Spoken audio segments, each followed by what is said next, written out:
Vijendra physical educator channel पर मैं Vijendra PTI आपका हार्दिक अभिनंदन करता हूं। आज 12वीं क्लास के लिए पाठ नंबर 7 योग शिक्षा। योग ऐसा चमत्कारिक वरदान है हमारे ऋषि मुनियों का हमारे लिए। योग उन महाबीमारियों को भी ठीक कर देता है जिसे डॉक्टर भी ठीक नहीं कर सकते। तो आज से ही अपने जीवन में योग अवश्य अपनाएं। तो चलिए शुरू करते हैं। पहला प्रश्न, योग शब्द की उत्पत्ति किस भाषा में हुई? योग और प्राणायाम दोनों शब्दों की उत्पत्ति संस्कृत भाषा में हुई।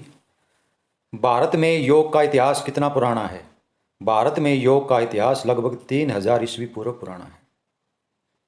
पतंजलि ने योग के कितने सोपान बताए हैं, कितने अवधारणाएं बताई हैं, कितनी अवस्थाएं बताई हैं?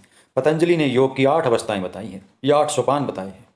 किस आसन से श्रवण शक्ति बढ़ती है? शीर्षासन से श्रवण शक्ति इतनी तेज हो जाती है कि आप एक बार प्रश्न याद करने के बाद कभी भूलोगे नहीं। अपनी इंद्रियों को नियंत्रण में रखने को क्या कहते हैं? अपनी इंद्रियों को नियंत्रण में, कंट्रोल में रखने को प्रत्याहार कहते हैं। प्राण कितने प्रकार के होते हैं? प्राण 5 प्रकार के होते हैं। अंतर्राष्ट्रीय योग दिवस प्रतिवर्ष कब मनाया जाता है? अंतर्राष्ट्रीय योग दिवस प्रतिवर्ष जून की छुट्टियों में 21 जून को मनाया जाता है।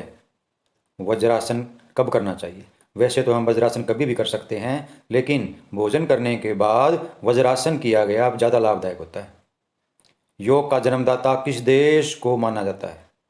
योग का जन्मदाता भारतवर्ष को माना जाता है।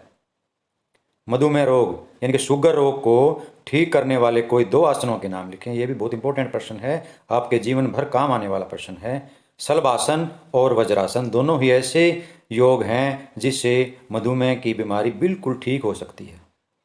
छोटी व बड़ी आंत में कौन सा प्राण होता है? छोटी व बड़ी आंत में अप्राण होता है।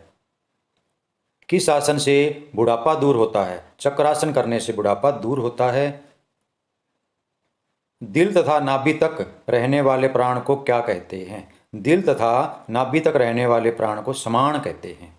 गले से सिर तक रहने वाले प्राण को क्या कहते हैं? सिर से गले तक रहने वाले प्राण को उदान कहते हैं।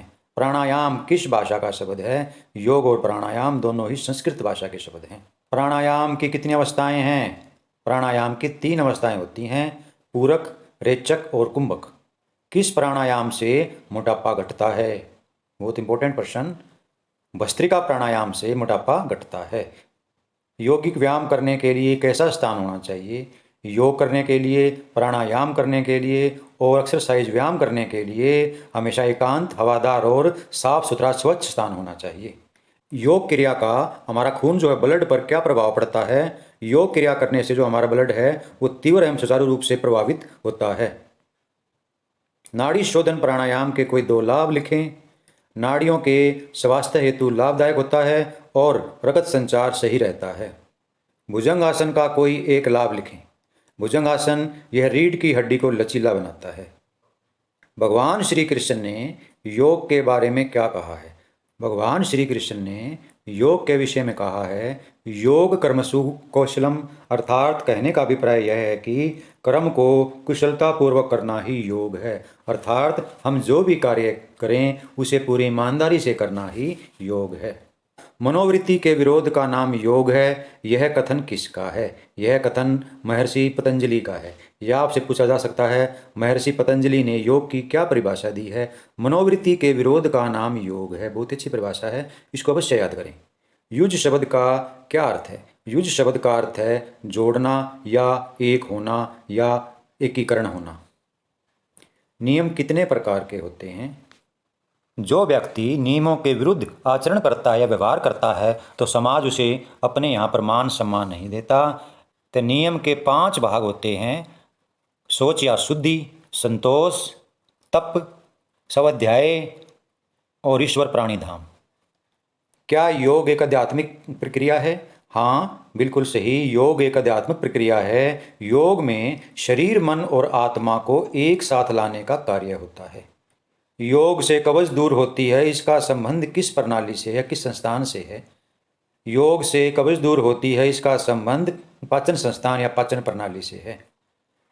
नियम क्या है या नियम से क्या अभिप्राय है? व्यक्ति द्वारा समाज स्वीकृत नियमों के अनुसार ही आचरण करना या रहना नियम कहलाता है। और जो इन नियमों का पालन नहीं करता उसका समाज में मान सम्मान नहीं होता, कोई उसकी कदर नहीं करता। इसलिए हमें नियमों में बंद कर ही रहना चाहिए, सामाजिक नियमों को अवश्य मानना चाहिए। शीर्षासन में सिर की स्थिति कैसी होती है? शीर्षासन में सिर नीचे और पैर ऊपर की ओर सीधे होने चाहिए। योग का लक्ष्य लिखें, बहुत इंपॉर्टेंट प्रश्न। स्वास्थ्य में सुधार करना और मोक्ष प्राप्त करना ही योग का मुख्य लक्ष्य है। इसलिए आज ही योग अपना लें।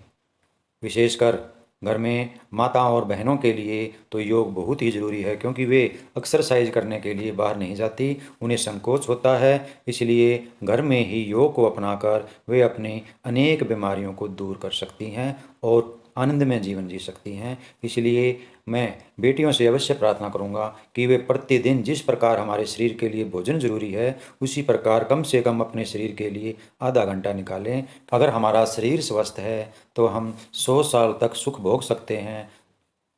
तो महिलाओं के लिए योग का विशेष महत्व है, क्योंकि घर में महिला के बीमार हो जाने से सारा घर अस्त व्यस्त हो जाता है। इसलिए आप योग अवश्य करें।